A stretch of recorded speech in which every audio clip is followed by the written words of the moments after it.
The preseason is finally over. And if you need a reason to smile after today's loss against the Packers, it's the fact that in just 12 days from now, the Ravens will finally be kicking off the regular season. So say goodbye to the preseason. Say hello to the regular season. But before we do that, let's talk a little bit about today's game. You guys should hit that subscribe button. I'm not going to sit up here like your dad and tell you what to do, but I think it's a good suggestion. I'll be here all season long. Watch party season has already begun. We're 3 games through. We got 17 left at a minimum. We'll be live Thursday night when the Ravens are in Arrowhead to take on the Chiefs. It is the most fun time on YouTube. So join us. Ravens Rundown. Hit that subscribe button. You'll get a video every day. And, of course, we'll be live for every single watch party. My first takeaway from my instant takeaways. Number 1, injuries hurt. Now that sounds like a play on word and sounds like it's like clever. It is a little bit, I'll admit. But also they hurt. They suck. Owen Wright left today with an injury, got carted off. Nick Samak left today with an injury. Here's Jeff Zrebek's tweet about Owen Wright. Said, Ravens running back Owen Wright has a hairline fracture in his foot, sustained in today's game. Expectation is he'll have surgery. It's not a season-ending injury. However, the Ravens will have a decision to make about his roster spot and whether they'll keep him eligible for return. Then he followed that up with this tweet. Only 2 guys can be put on IR with designation to return as part of the cut down to 53. Arthur Mallette may have one of those spots. The Ravens will have to do some roster machinations, I think that's how you say that, to accommodate the other IR guys who they want to keep eligible to return after 4 weeks. These hurt. It really does. Losing a guy like Owen Wright. He's a guy that we have talked about a lot on this channel over the past couple weeks. He was fighting for a roster spot. He really was. After that preseason week 1 game against the Eagles, thought he played well enough to get it. Last week against the Falcons, thought he played bad enough to lose it. And today he had an all right game and then unfortunately had to leave with a foot injury. Now, do they keep a roster spot for him? I'm not sure if they do. I'm really not. And then Nick Samak got injured. And offensive line is probably the biggest question mark going into this season. And Nick Samak is not going to start on this team. But he was going to be a pretty key depth piece. I don't think his injury is as severe as Owen Wright's is. John Harbaugh has yet to give an update at the time of filming this. But still, injuries hurt. Losing Owen Wright hurts. Losing Nick Samak hurts. And it sucks. So let's show some love to our guy Owen in the chat. Come on, show some love. Spam 36. I want to see 36 36s. That's what I want to see. Spam 36. Show Owen Wright some love. Get in that comment section down below. My second instant takeaway. Bye-bye, Leary. Bye-bye, Leary. I never thought that he was going to be the QB2 of this team. I really didn't. I didn't think he had a great chance. Josh Johnson just played too much NFL football. I thought he could maybe give him a run for his money. Maybe. Especially with how bad Josh Johnson played that first preseason game. But then Devin Leary comes out last week and doesn't play a lot at all. Josh Johnson throws a perfect game. And then today, he's playing from the second quarter on. Josh Johnson leads the Ravens for a touchdown drive. And then Leary comes in. He goes 6 for 13, 34 yards, 2 picks, and went 1 for 20. They got sacked once, and it was a 28-yard loss. Devin Leary came into this game fighting for a practice squad spot. And I think that he may have lost it. Not only did he have 2 picks, but he also fumbled the ball as well as scoop and score. Now, that was his blind side. He didn't see it coming. I'm not going to fault him totally for that. But still, 3 turnovers from him, 6 for 13, 34 yards. Hey, Leary, maybe push it down the field. Again, I never thought he had a great chance of being QB2, but I thought maybe he could do something enough to where maybe they take 3 quarterbacks on this roster. Maybe he's one of them. But now it's like, okay, Emory Jones has a stronger skill set, has a different skill set than Devin Leary does. And the fact that, okay, he can be mobile. He's got an absolute cannon. And so I say take a flyer on Emory Jones. That's my call. Devin Leary's shown me enough. He's shown me enough over the last 3 weeks of preseason to say, hey, this guy's not an NFL quarterback. And that's all right. I'm not an NFL quarterback. Some guys are college quarterbacks. Some guys are NFL quarterbacks.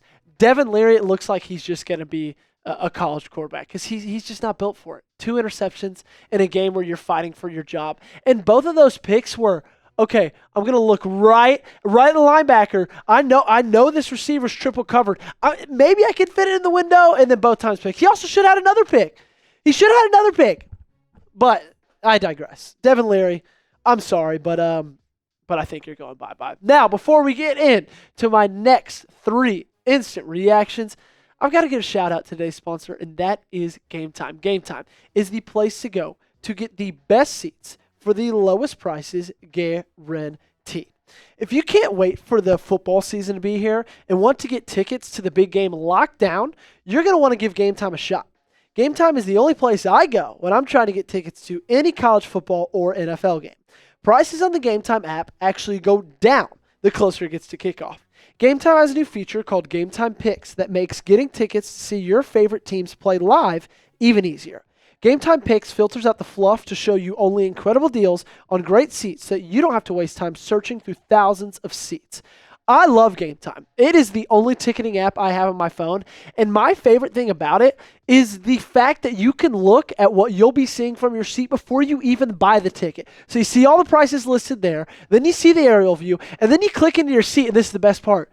You get the visual. You get to see what you'll be seeing. How many times have you gone to a game and you're like, what the hell? There's a press box like right here and it's impeding the view, or there's a pole right here, or that looks like it's a million miles away. Not with Game Time. You get to see exactly what you will be seeing before you even purchase a ticket. And here's the best part. You can use code CHATSPORTS for $20 off of your first purchase. Take the guesswork out of buying tickets with Game Time.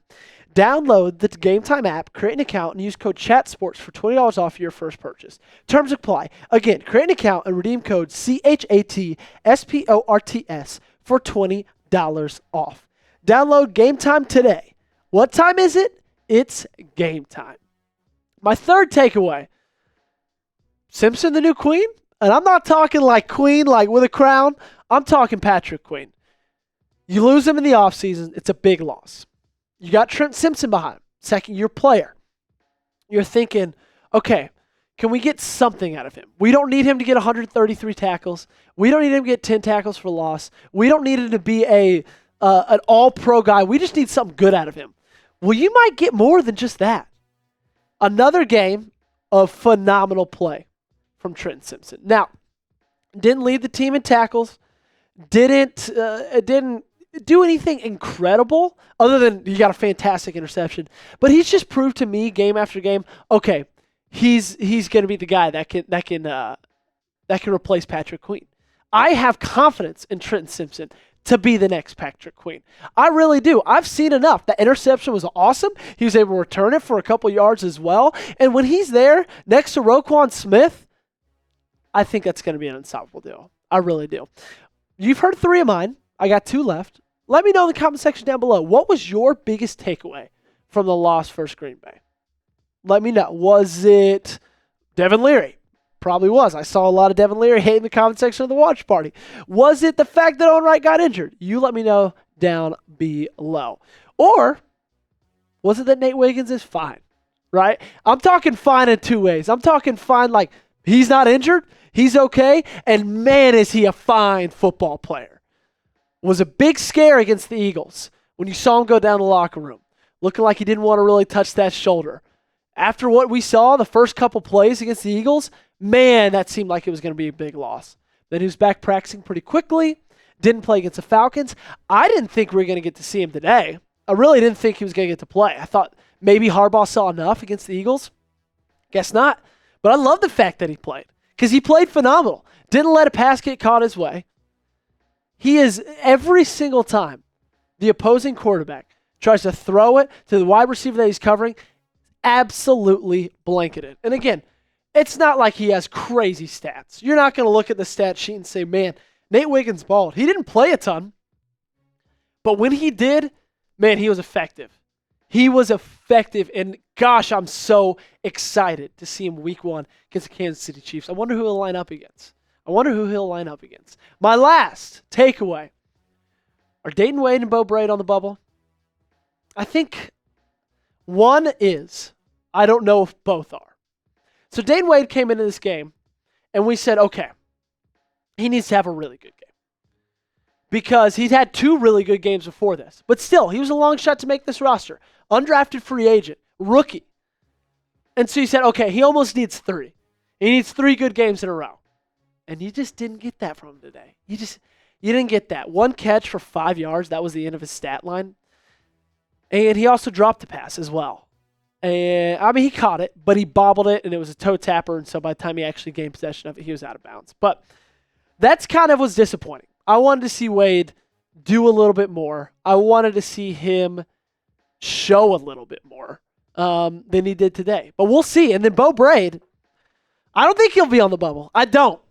Man, the way he tackles is unreal. The way that he comes in like a missile when he senses that it's a run and gets tackled for losses is unreal. He led the team yet again in tackles. That's the 2nd straight game of him doing that. If Brade doesn't have a roster spot, I don't know who should. Okay? That's all I'm going to say. Guys, watch party season's here. I know we already talked about it, but it's here. The regular season is close. So close you can almost smell it. We had college football on today. It's almost the greatest time of the year. So make sure you hit that sub button. Join us on Ravens Rundown. You get a video every day. You can join us for live watch parties. It'll be the greatest thing you ever do. I can promise you that. Thanks so much for joining in. Have a fantastic rest of your Saturday.